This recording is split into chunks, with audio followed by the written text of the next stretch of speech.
بسم الله الرحمن الرحيم. الحمد لله رب العالمين، والسلام على سيد الأنبياء والمرسلين، شفيع المذنبين وخاتم النبيين، وعلى آله وصحبه شموس الفضل وأعلام الدين والأئمة المجتهدين. أما بعد، فإن أحسن الحديث كتاب الله، وأحسن الهدي هدي محمد صلى الله عليه وسلم، وشر الأمور محدثاتها، وكل محدثة بدعة، وكل بدعة ضلالة، وكل ضلالة في النار. وقال أمير المؤمنين في الحديث عبد الله بن الإسناد من الدين، ولولا الإسناد لقال من شاء ما شاء. باب قول الله ونضع الموازين القسط ليوم القيامة إن أعمال بني آدم وقولهم يوزن. وقال مجاهد القسطاس العدل بالرومية، ويقال القسط مصدر المقسط وهو العادل، وأما القاسط فهو الجائر. وبالسند المتصل منا إلى الإمام الهمام أمير المؤمنين في الحديث أبي عبد الله محمد بن إسماعيل بن إبراهيم بن المغيرة الجعفي البخاري رحمهم الله تعالى، ونفعنا بعلومه آمين. قال حدثنا أحمد بن أشكاب قال حدثنا محمد بن فضيل عن عمارة بن القعقاع عن أبي زرعة عن أبي هريرة رضي الله تعالى عنه قال النبي صلى الله عليه وسلم كلمتان حبيبتان إلى الرحمن خفيفتان على اللسان ثقيلتان في الميزان، سبحان الله وبحمده سبحان الله العظيم.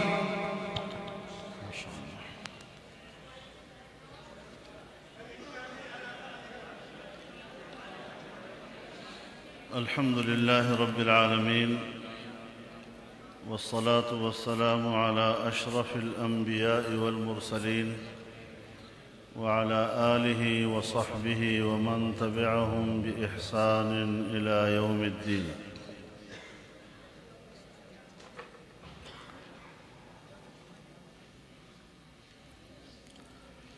باب قول الله تعالى ونضع الموازين القسط ليوم القيامة وأن أعمال بني آدم وقولهم يوزن. وقال مجاهد القسطاس العدل بالرومية، ويقال القسط مصدر المقسط وهو العادل، وأما القاسط وهو الجائر. وبالسند المتصل قال الإمام الهمام أمير المؤمنين في الحديث محمد بن إسماعيل بن إبراهيم بن مغيرة بن بردزبة حدثنا أحمد بن أشكاب قال حدثنا محمد بن فضيل عن عمارة بن القعقاع عن أبي زرعة عن أبي هريرة رضي الله تعالى عنه قال النبي صلى الله عليه وسلم كلمتان حبيبتان إلى الرحمن خفيفتان على اللسان ثقيلتان في الميزان، سبحان الله وبحمده سبحان الله العظيم.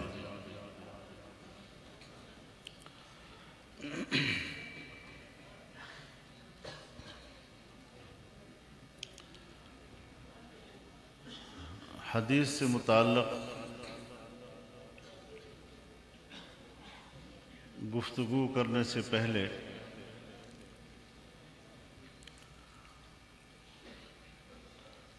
آپ کے اس اجتماع کو ایک اچھا موقع غنیمت سمجھتے ہوئے میں سب سے پہلے افغانستان کے اندر آج امن معاہدے پر دستخط ہو جانے پر تحریک طالبان افغانستان کو اور وہاں کے مجاہدین کو اور جن لوگوں نے افغانستان کی آزادی اور دین اسلام کی دفاع میں قربانیاں دی ہیں، ان سب کو مبارکباد پیش کرتا ہوں۔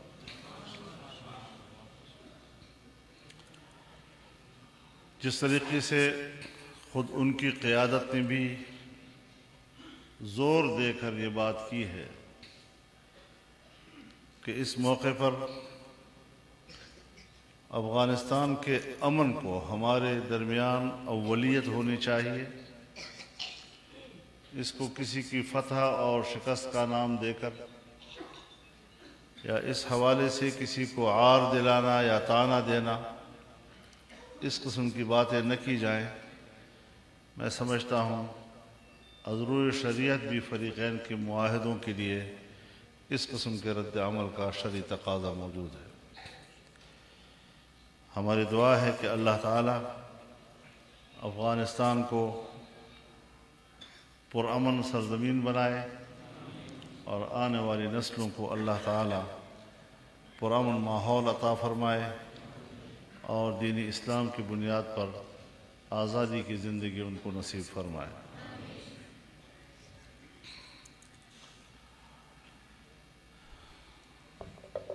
میں جامعہ اسلامیہ اور جامعہ اسلامیہ کے فضلاء کو مبارکباد پیش کرتا ہوں کہ اللہ تعالیٰ نے تحصیل علم کے تمام مراحل مکمل کر دیے ہیں۔ اب اس علم کی آپ نے قدر کرنی ہے۔ یہ ہمارے مدارس کا رواج ہے کہ تحصیل علم کی تکمیل پر ان کو عمامہ بندھاتے ہیں، اور عمامہ جو ہے یہ بہت محترم چیز ہے۔ کسی کی عزت و ناموس کو ہم پگڑی سے تعبیر کرتے ہیں، پگڑی کو ہم انسان کی عزت قرار دیتے ہیں، اور جناب رسول اللہ صلی اللہ علیہ وسلم نے بھی عمامہ کو تیجان العرب کہا کہ یہ عربوں کا تاج ہے۔ اب تاج کی حرمت، اس کی عزت وہ آپ خود بہتر جانتے ہیں۔ ہمارے حضرت شیخ مولانا عبدالحق صاحب رحمہ اللہ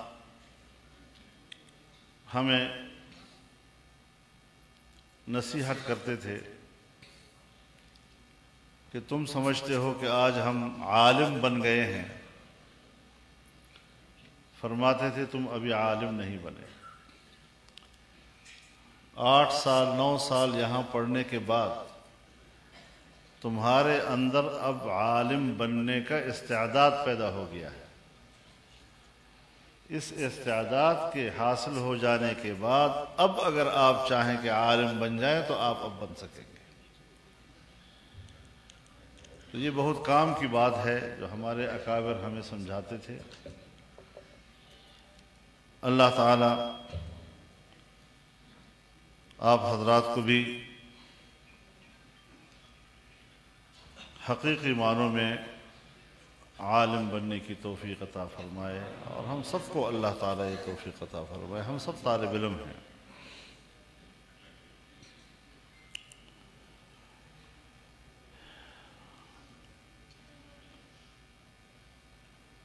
امام بخاری نے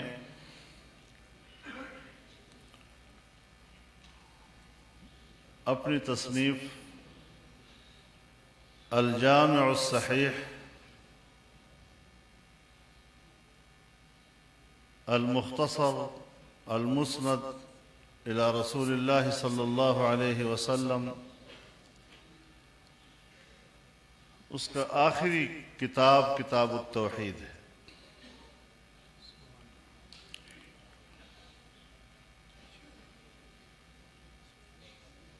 اور کتاب التوحید کا یہ آخری باب ہے، باب قول اللہ ونضع الموازین القسط لیوم القیامہ۔ کتاب کی ابتدا امام بخاری نے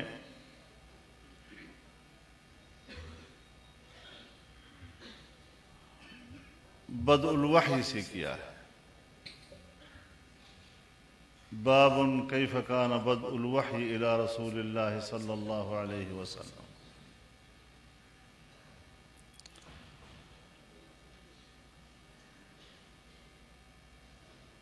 چونکہ تشکیل حیات انسانی کا مدار وحی پر ہے،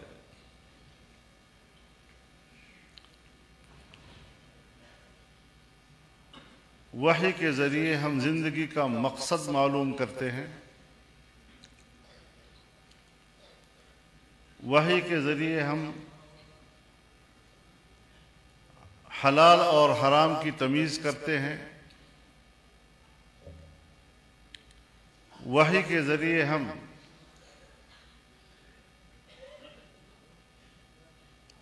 اوامر اور نواہی کا پتہ چلاتے ہیں،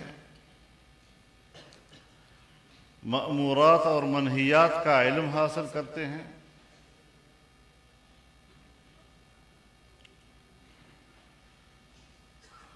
تو امام بخاری نے اس بات کی طرف متوجہ کیا کہ انسان جب ادراک اشیاء کی کرتا ہے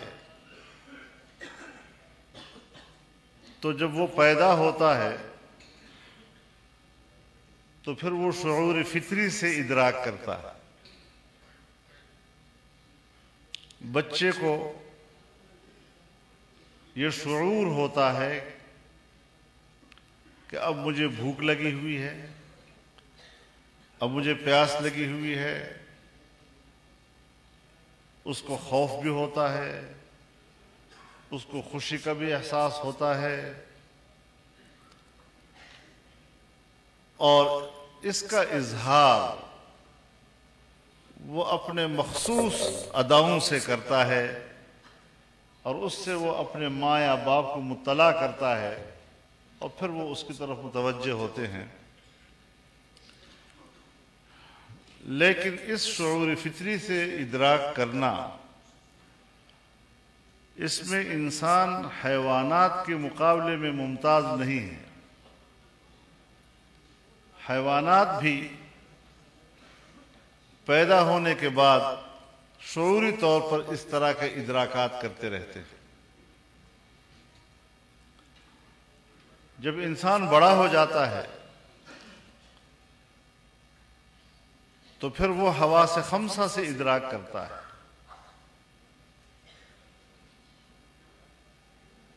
قوت باصرہ سے دیکھتا ہے، چیزوں کو پہچانتا ہے۔ قوت سامعہ سے سنتا ہے، اشیاء کا علم حاصل کرتا ہے۔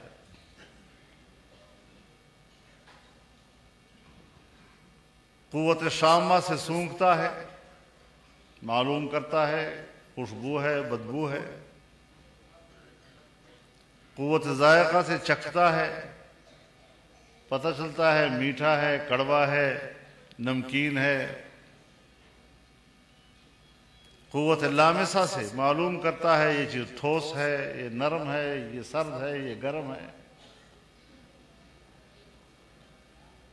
لیکن حواس خمسہ کے ذریعے ادراک یہ بھی انسان کو دوسرے حیوانات سے ممتاز نہیں کرتا۔ دوسرے حیوانات بھی انہی حواس خمسہ کے ذریعے سے ادراک کرتے ہیں اشیاء کا۔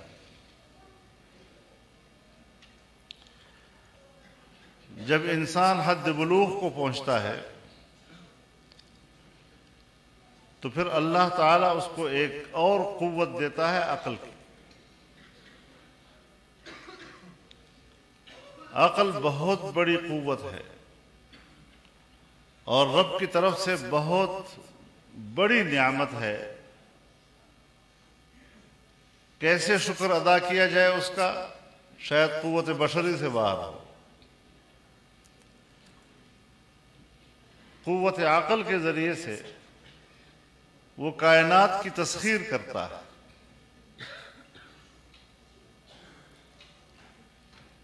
آپس کے معاملات کرتا ہے، اپنی انفرادی زندگی اور اس کی ضرورتوں کو سمجھتا ہے، اجتماعی زندگی اور ان کی ضرورتوں کو سمجھتا ہے، دوسرے انسانوں کے اگر اس کے اوپر حقوق ہیں ان کو سمجھتا ہے، مملکتوں کے نظام کو سمجھتا ہے، علویات ہوں یا سفلیات، فلکیات ہوں یا ارضیات، سب کا احاطہ کرتا ہے اور اس کی تسخیر کرتا ہے۔ یہ وہ قوت ہے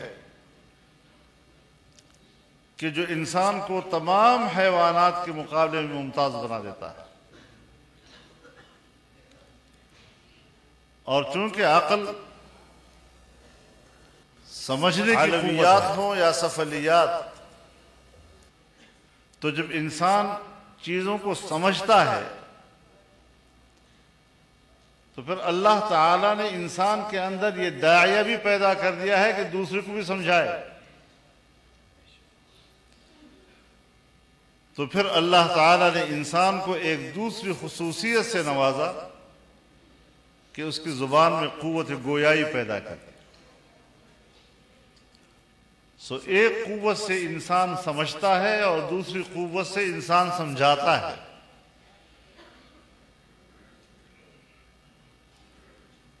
ایک ذریعہ ہے تعلم کا اور دوسرا ذریعہ ہے تعلیم کا۔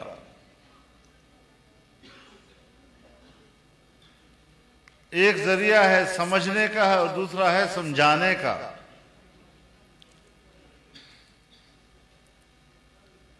لیکن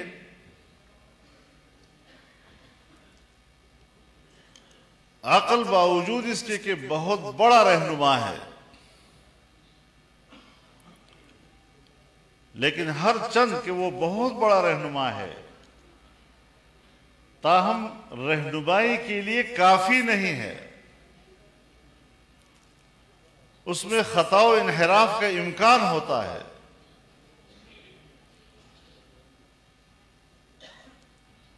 عقل متاثر ہوتا ہے، عقل مغلوب ہو جاتی ہے،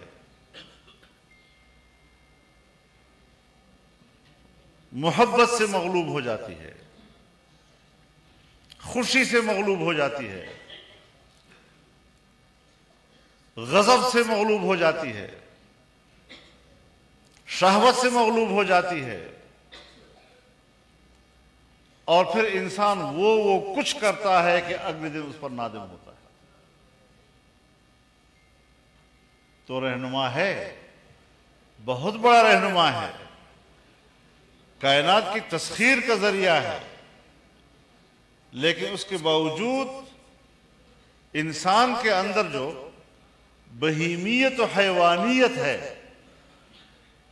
اس کی کیفیات کبھی ایسی تبدیل ہو جاتی ہیں کہ عقل کا تقاضا کچھ ہوتا ہے اور انسان کے جذبات کا تقاضا کچھ ہوتا ہے، جذبات غالب آ جاتے ہیں۔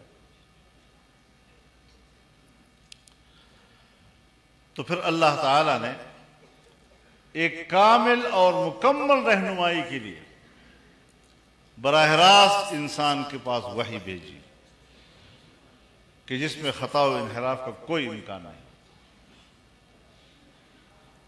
اور اس کے لیے انبیاء کرام کا سلسلہ، اور دھیرے دھیرے جتنا جتنا انسان کا عقل و شعور بڑھتا گیا تو حضرت آدم علیہ السلام سے حضرت نوح علیہ السلام تک، جب حضرت نوح علیہ السلام کا زمانہ آیا تو انسانیت جوانی کو پہنچ گئی تھی، اور تب جا کر پھر امتوں سے حساب کتاب شروع ہوا۔ دنیا میں جزا و سزا کا عمل شروع ہوا۔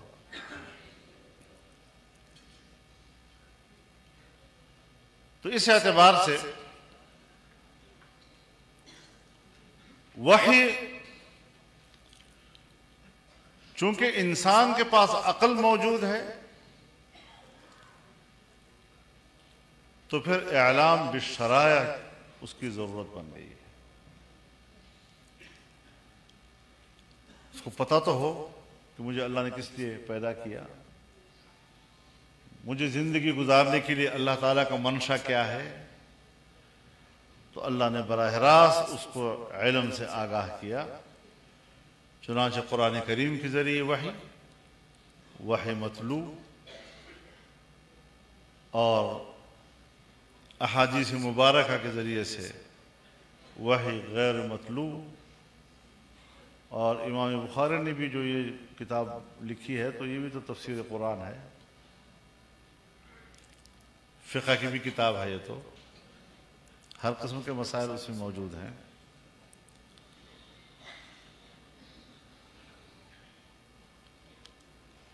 اسی لیے علامہ قسطلانی فرماتے ہیں کہ باب بدء الوحی یہ بمنزلہ مقدمے کے ہے، چنانچہ وہ اس پر تصریح بھی کرتے ہیں، لما فرغ المؤلف من باب الوحی الذي هو كالمقدمة للكتاب الجامع، تو پھر جب بدء الوحی کا باب بمنزلہ مقدمے کے ہوا تو اس کا معنی یہ ہے کہ امام بخاری نے اپنی کتاب کی ابتدا کتاب الایمان سے کی،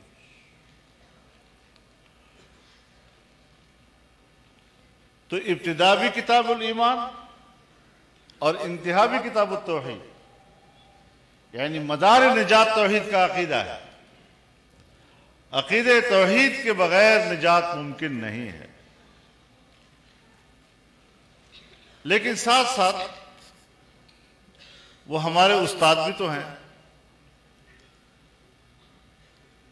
تو ہر چند کے باب ہے بدء الوحی کا۔ ترجمۃ الباب ہے باب کیف کان بدء الوحی الی رسول اللہ صلی اللہ علیہ وسلم، اور حدیث باب انما الاعمال بالنیات وانما لامرئ ما نوى فمن كانت هجرته الى الله ورسوله فهجرته الى الله ورسوله ومن كانت هجرته الى دنيا يصيبها او الى امرأة يتزوجها۔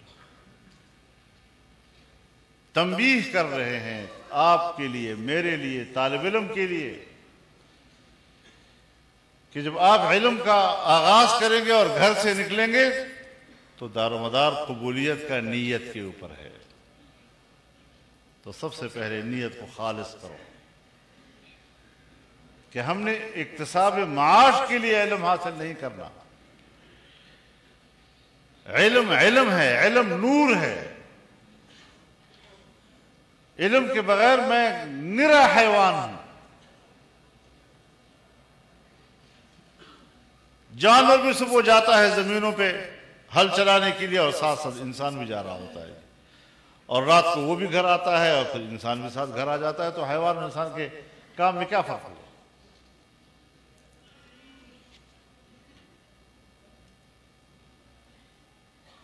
تو اعمال کی قبولیت کا دار و مدار نیت پر ہے، اور نیت آپ کی جتنی زیادہ اس کے اندر خشوع خضوع ہوگا اتنا ہی اس کا وزن زیادہ ہوگا، جتنا اس لحاظ سے کمزوری ہوگی اتنا وزن اس کا کم ہوگا۔ تو آخر میں جا کر آپ کو بتایا باب قولہ تعالی وَنَضَعُ الْمَوَازِينَ الْقِسْطَ لِيَوْمِ الْقِيَامَةِ، میں نے تولنا بھی ہے اس کو پھر۔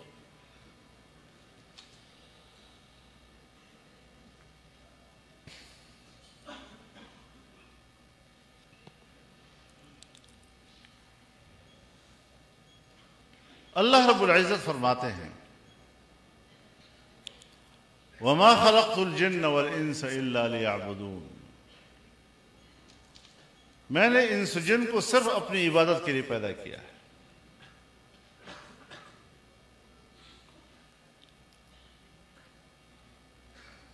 اب یہاں پر جو عبدیت ہے یہ عبدیت تشریعی ہے، تکوینی نہیں ہے۔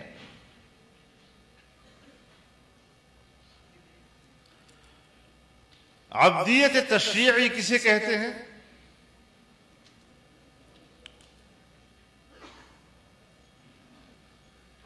جب کوئی کام انسان کے ارادہ و اختیار کے سپرد کر دیا جائے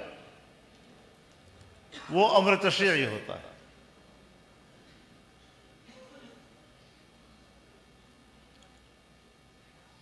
چونکہ عبادت اللہ تعالیٰ نے انسان کے سپرد کر دی،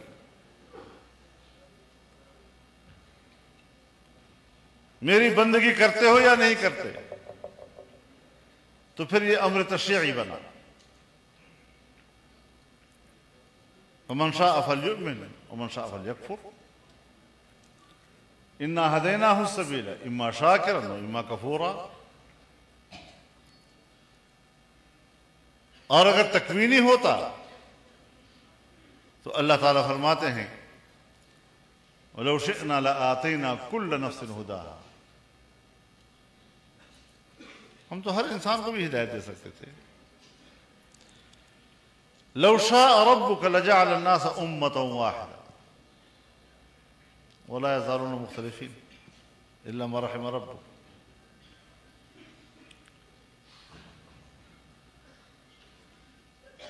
اللہ تعالیٰ نے اپنی مشیت کے تابع نہیں کیا، آپ کی مشیت پہ چھوڑ دیا ہے، اور انسان کو اللہ تعالیٰ نے یہ قوت عطا کی ہے کہ اس کو اختیار بھی عطا کیا اور ارادہ بھی وہ خود کر سکتا ہے۔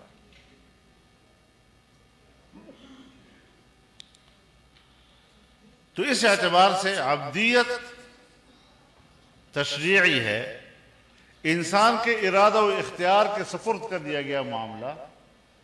تو جب میرے عقل کے سپرد کر دیا گیا تو پھر عقل تو مختلف ہے، آپ کا اب کیا اپنی عقل ہے، میرے سوچ اپنی، آپ کی سوچ اپنی، تو ظاہر ہے وَلَا يَزَالُونَ مُخْتَلِفِينَ ہوگا۔ پھر اللہ چاہتا تو سب کو ایمان عطا کرتا، اللہ چاہتا تو سب کو کافر کر دیتا، لیکن انسان کی مشیت پر چھوڑ دیا ہے، اس کی مرضی ہے وہ ایمان لاتا ہے اور اطاعت کا راستہ اختیار کرتا ہے، یا وہ کفر کرتا ہے اور عصیان کا راستہ اختیار کرتا ہے۔ جب انسان کے سپرد ہو گیا تو انسان دو ٹکڑوں میں تقسیم ہو گیا، کفر بھی کرے گا، مجوسی بھی بنے گا، نصرانی بھی بنے گا، یہودی بھی بنے گا، اور اس کی مرضی ہے تو وہ مومن بھی بنے گا۔ تو اس اعتبار سے انسان دو گروہوں میں تقسیم ہو جاتا ہے، ایک مومن اور ایک کافر۔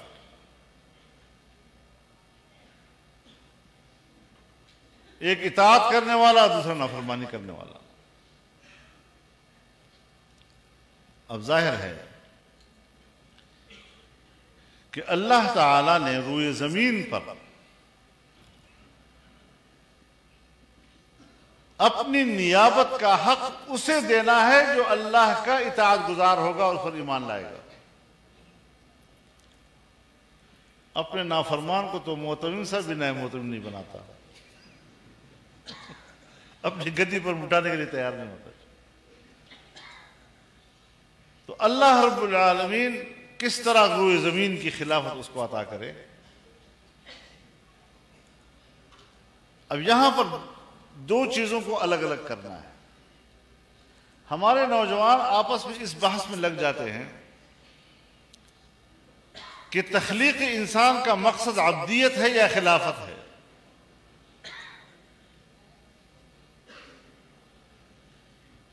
ٹھیک ہے نا؟ بحث شروع کر دیتے ہیں، تخلیق انسان کا مقصد عبدیت ہے یا تخلیق انسان کا مقصد خلافت ہے۔ عبدیت انفرادی چیز ہے، یہ بمنزلہ شرط کے ہے خلافت کے لیے۔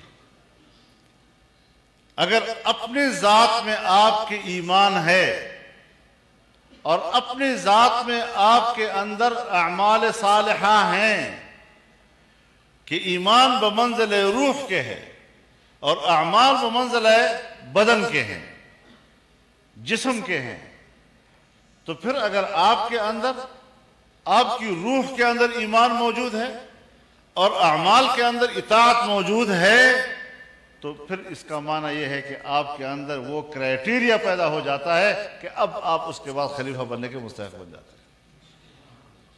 نظام اجتماعی آپ کے ہاتھ میں آ سکتا ہے۔ اگر آپ کو وضو نہیں ہے، آپ نماز نہیں پڑھ سکتے۔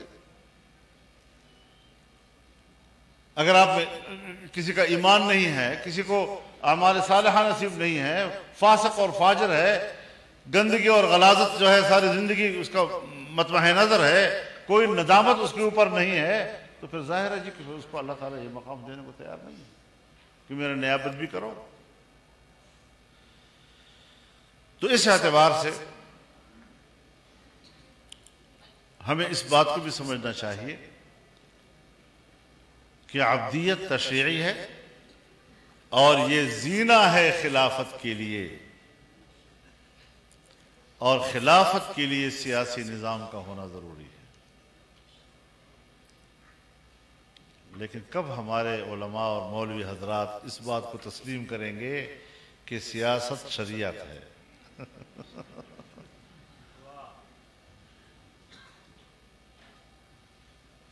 سیاست تدبیر و انتظام کا نام ہے۔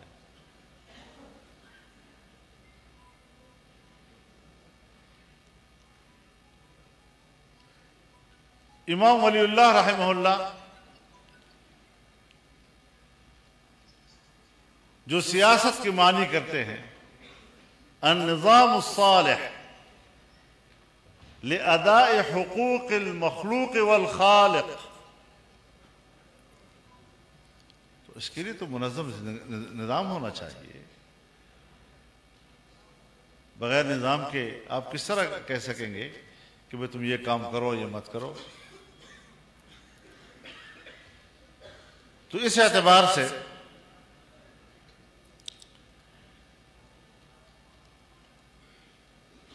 امام بخاری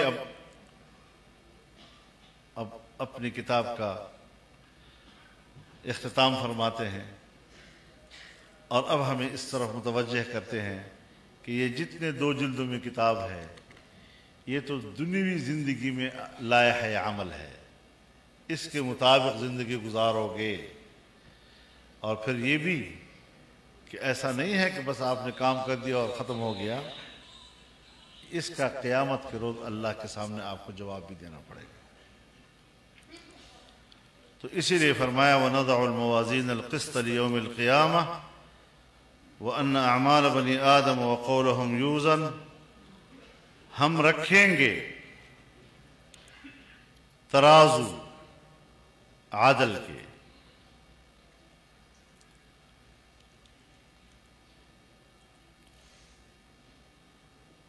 میزان مثال واوی ہے، مادہ وزن ہے،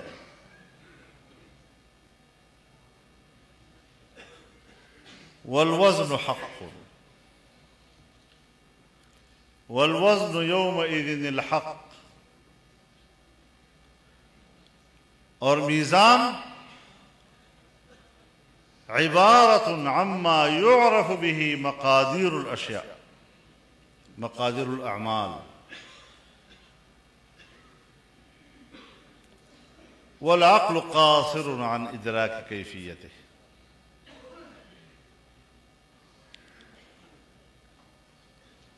تو جب مثال واوی ہے تو اس کا معنی یہ ہے کہ میزان اصل میں میوزان تھا، واو ساکن ما قبل او متحرک مکسور، واو را بیا بدل کرتا میزان شد۔ آپ کو تو میرے خیال میں آج کل ارشاد الصرف بھی اردو میں پڑھاتے ہیں، فارسی والا نہیں رہا۔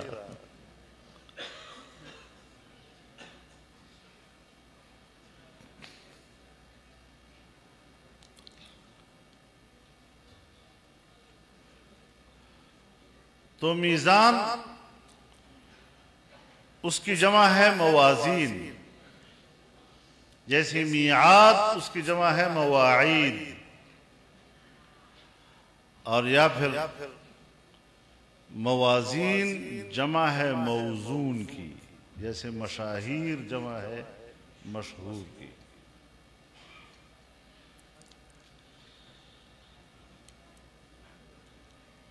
اس باب کو قائم کرنے سے در حقیقت امام بخاری رد کرنا چاہتے ہیں معتزلہ پہ۔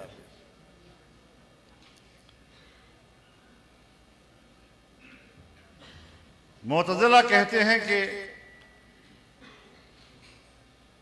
اعمال و اقوال تو اعراض ہیں، والاعراض لا توزن، اجسام و اجساد تولے جاتے ہیں، جوہر تولا جاتا ہے، عرض نہیں تولا جاتا۔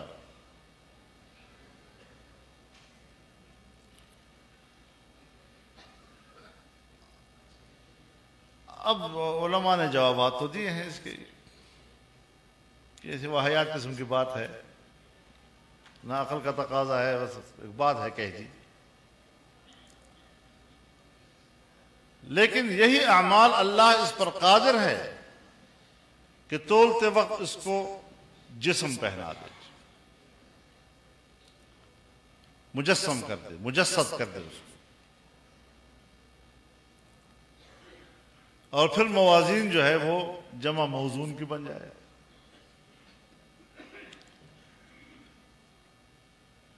صحائف کی صورت میں، جیسے حدیث بطاقہ کہ اللہ تعالیٰ ایک شخص کو سامنے لائیں گے اور اس کے بدعمالیوں کے 99 رجسٹر اس کے سامنے پھیلا دیے جائیں گے، ہر رجسٹر تا حد نظر، اتنا طویل فہرست ہوگی اس کی، اور پھر اس کو پیش کیا جائے گا اور اسے کہا جائے گا کہ بتاؤ کوئی میرے کرامن کاتبین نے غلط تو نہیں لکھا؟ وہ کہے گا نہیں، سب ٹھیک ہے۔ کوئی عذر ہے تجھے؟ کہے گا عذر بھی نہیں ہے۔ ہاں لیکن تم پر ظلم نہیں کیا جائے گا، تمہارا ایک حسنہ ہمارے پاس ہے۔ اور پھر کہتے ہیں کہ ایک پرچی آئی گی اور اس پر لکھا ہوگا اشہد ان لا الہ الا اللہ واشہد ان محمدا عبدہ ورسولہ، کہا یہ ایک پرچی آپ کی آئی ہے، اس کو ذرا ترازو میں ڈال دو۔ وہ کہے گا جی 99 رجسٹر اور یہ پرچی، یہ کیا ہوگا؟ اللہ فرمائے گا تیرے ساتھ ظلم نہیں ہوگا، وہ تولا جائے گا، 99 رجسٹر ہلکے اور ایک بطاقہ جو ہے وہ بھاری ہو جائے گا۔ تو رسول اللہ صلی اللہ علیہ وسلم فرمایا کہ اللہ کے نام سے کون زیادہ وزنی ہو سکتا ہے؟ ایک دفعہ ایمان لے آئے، یہ ایمان اتنا قیمتی ہے کہ اگر زندگی میں آپ نے اس ایمان کے ساتھ گزار لی تو یہ ایمان اتنا قیمتی ہے کہ اس کے مقابلے میں اعمال جو ہے وہ ہلکے پڑ جائیں گے۔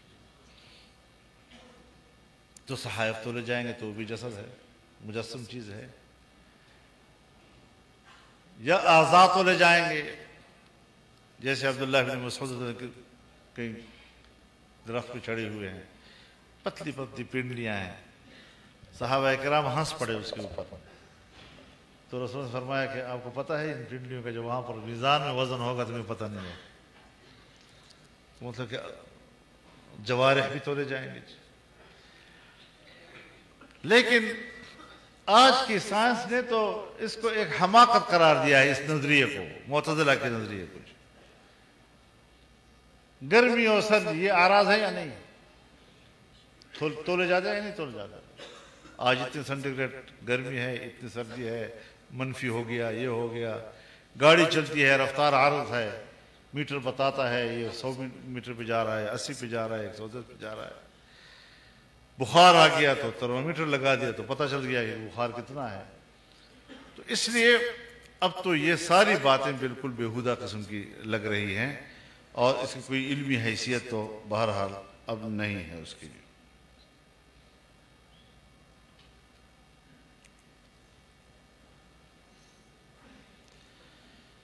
اب یہ موازین جمع ہے، یہ تعدد موازین پہ دلالت کرتا ہے یا یہ کہ نہیں میزان تو ایک ہے؟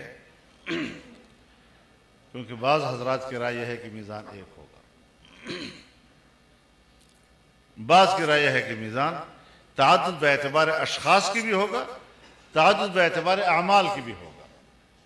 ہر شخص کا اپنا ترازو، ہر عمل کا اپنا ترازو، نماز اپنا ترازو، جس طرح سونا کا ایک ترازو ہے، لکڑیوں کو تولنے کا دوسرا ترازو ہے، لوہے کے تولنے کا اشخاص کی بھی ہوگا۔ تو اس طریقے سے یہاں پر بھی موازین مختلف ہوں گے مختلف اعمال کے لیے۔ لیکن ایک قول یہ ہے کہ نہیں، ترازو ایک ہوگا، اور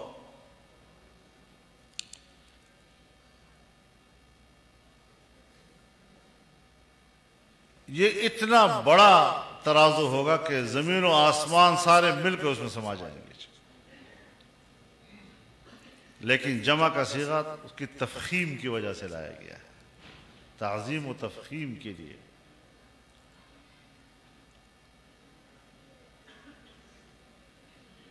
اور یہ ہوتا ہے جیسے کذبت قوم نوح المرسلین، نوح ایک ہے، مرسلین سے ذکر کیا گیا، جمع کی صیغے سے۔ ہم بھی تو کرتے ہیں نا، ایک عالم دین، ایک بزرگ آ رہا ہوتا ہے اور ہم کہتے ہیں تشریف لا رہے ہیں، آ رہے ہیں، جمع کی صیغے سے کرتے ہیں نا، ہر فرد ایک ہوتا ہے، تو یہ تعظیم و تفخیم کے لیے ہوتا ہے۔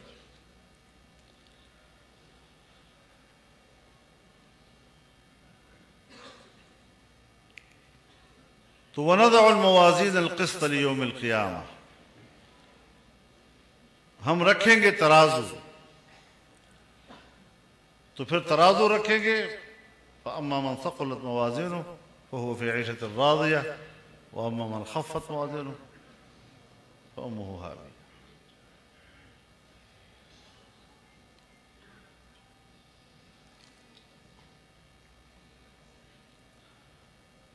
موازین یہ موصوف ہے اور القسط اس کی صفت ہے۔ ہم نے تو کتابوں میں یہ پڑھا تھا کہ موصوف اور صفت کے بیچ میں مناسبت ہوتی ہے۔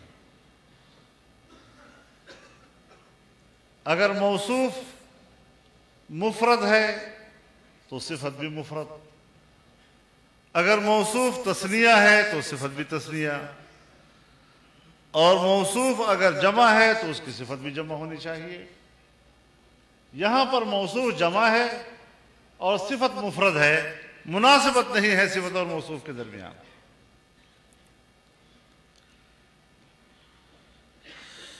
تو یا تو آپ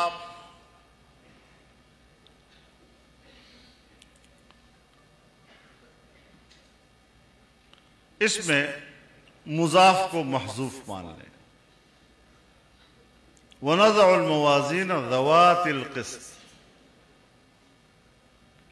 تو پھر موصوف اور صفت سے مطابقت آ گئی۔ اور یا یہ کہ قسط مصدر ہے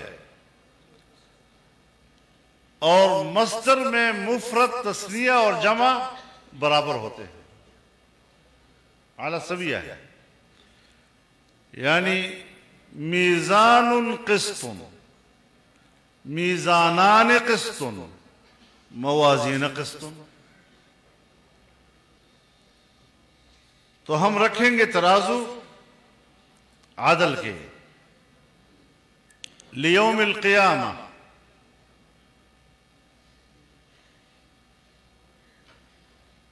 یا تو لام تعلیل کے لیے ہے،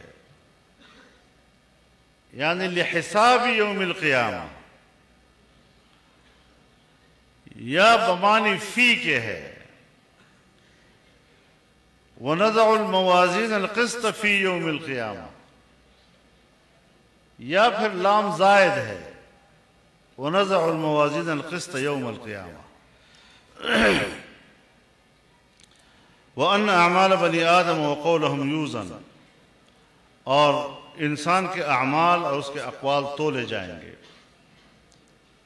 وقال مجاہد القسطاس العدل بالرومیہ، امام بخاری کی یہ عادت ہے کہ جب وہ کسی باب ترجمۃ الباب میں ایک قرآن کی آیت لاتے ہیں تو اس آیت کے اندر اگر ایک لفظ ایسا ہو کہ اس مادے سے قرآن میں دوسرا لفظ بھی استعمال ہوا ہو تو وہ بھی پھر ترجمۃ الباب میں اس کا ذکر کر لیتے ہیں۔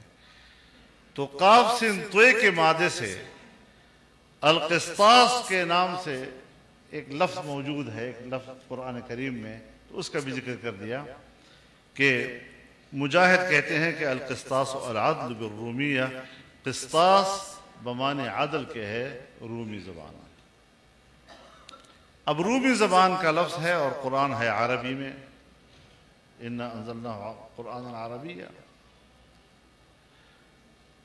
تو جب یہ اللہ کا نازل کرتا ہے اور اللہ کہتے ہیں میں نے عربی زبان میں نازل کیا ہے، تو پھر رومی لفظ تو عجمی ہے۔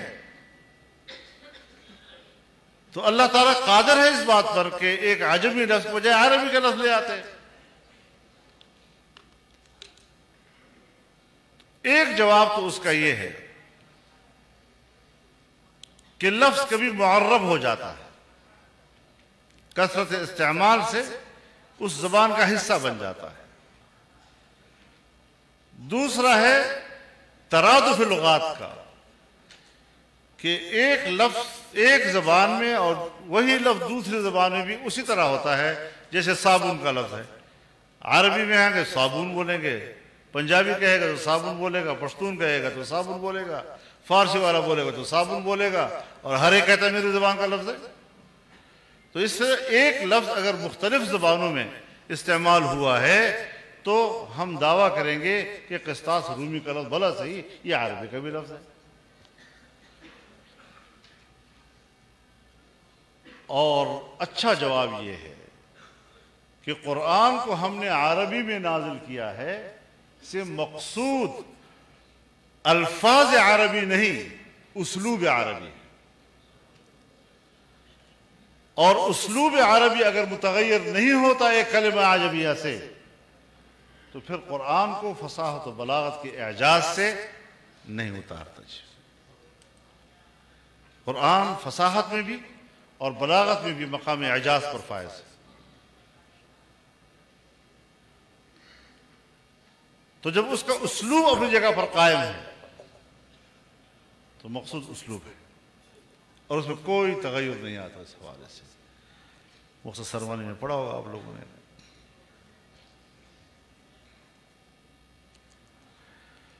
وَيُقَالُ الْقِسْطُ مَصْدَرُ الْمُقْسِطِ وَهُوَ الْعَادِلِ،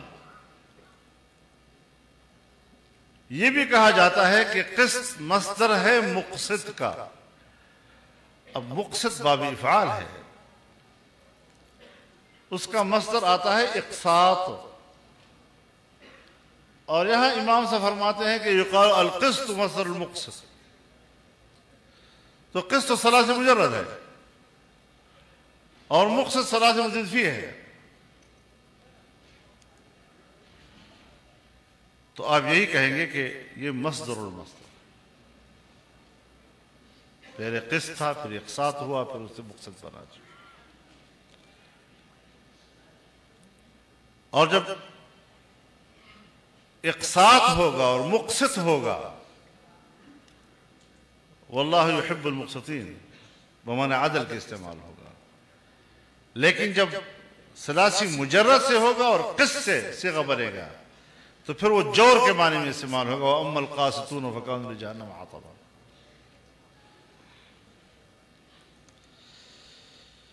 وبالسند المتصل قال الإمام حدثنا أحمد بن أشقاب قال حدثنا محمد بن فضيل عن عمارة بن القعقاع عن أبي زرعة عن أبي هريرة رضي الله تعالى عنه قال قال النبي صلى الله عليه وسلم كلمتان حبيبتان إلى الرحمن،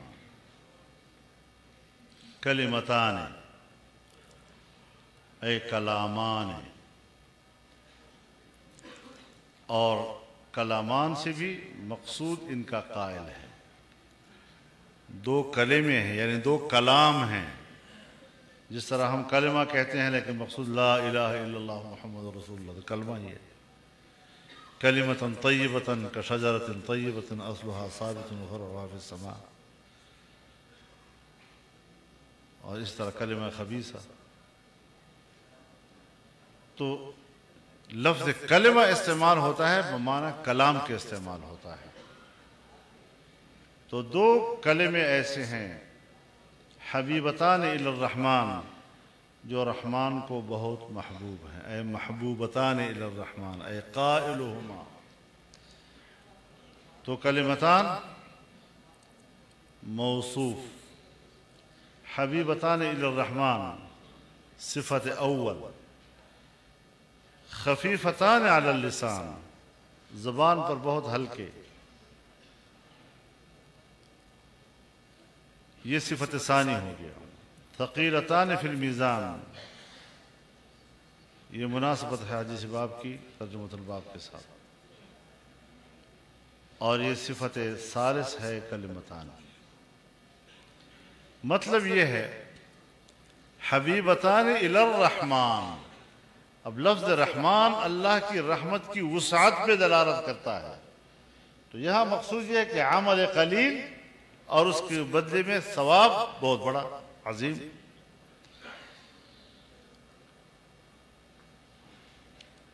تو موصوف اپنی تینوں صفات کے ساتھ مل کر خبر مقدم ہے.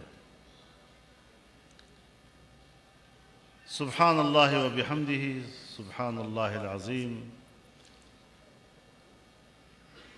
سبحان عالم ہے تسبیح کے لیے،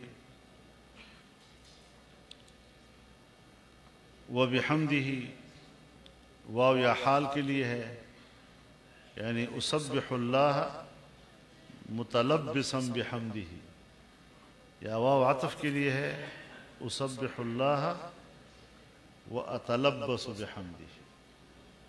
سبحان اللہ العظیم.